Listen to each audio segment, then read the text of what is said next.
Hello, good day. It's AjiseGraphik here again, and I welcome us to another session of tutorial right here on my YouTube channel. Yeah, I'm so glad to have you here. Yes, you. Yeah, it's quite a long time.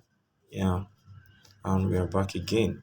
So, in this tutorial, I'm going to be walking us through the process of creating what I call a low saturation effect on your images.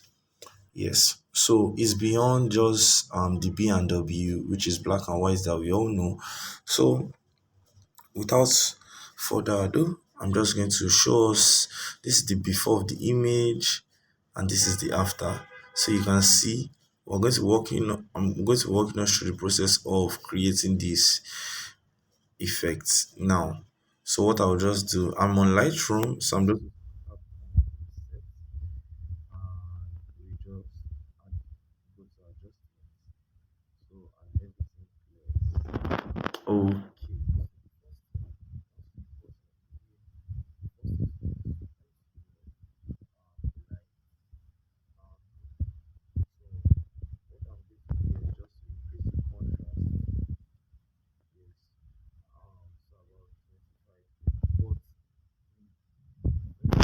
Best with by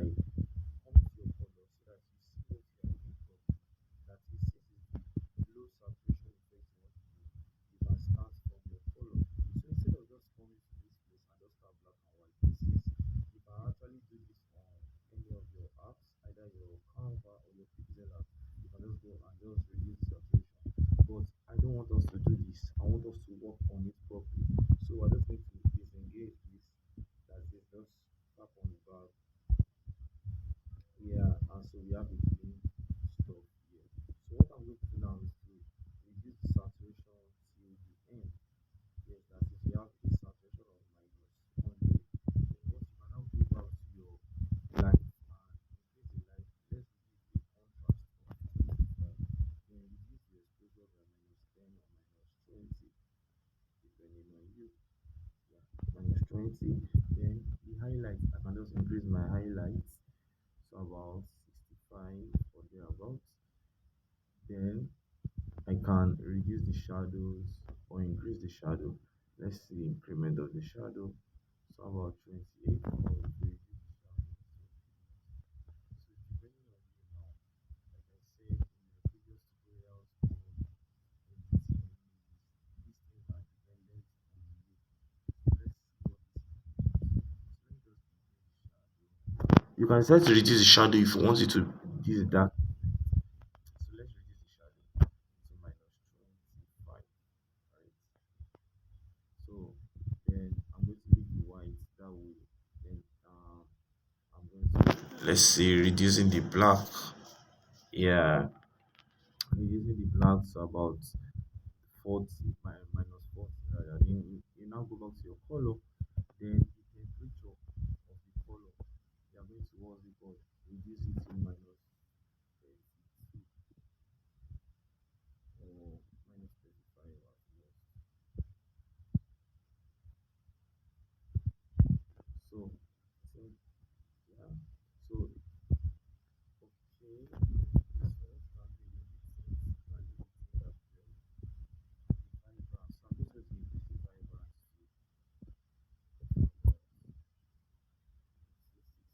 or 70. Then I come to my effect. I come to my effect. Then I just increase the texture a bit. Increase the texture to about 65 too. So when you are doing this, you will notice that the texture and the quality begins to increase properly and increase the clarity too. So about 35 or 40. Let's see what 35 gives us. So let's just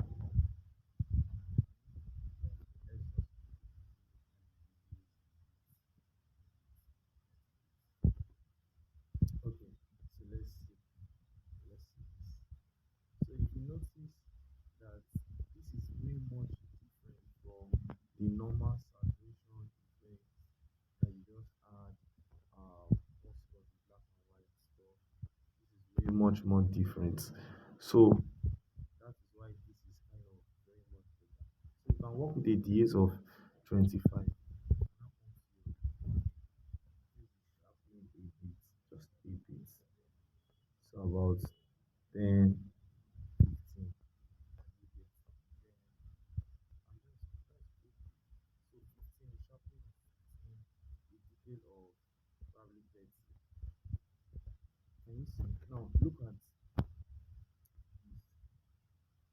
Can you see this? Now look at this. You can see that the saturation is now low and it's giving you that perfect quality.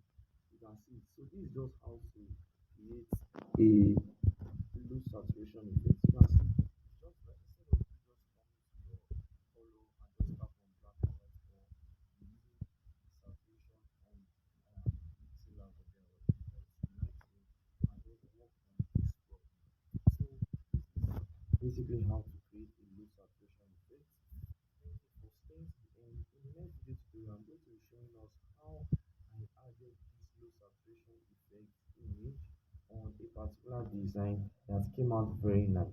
Yes, so stay tuned to my next video tutorial. Don't forget, I will catch you here. See you next time. God bless you.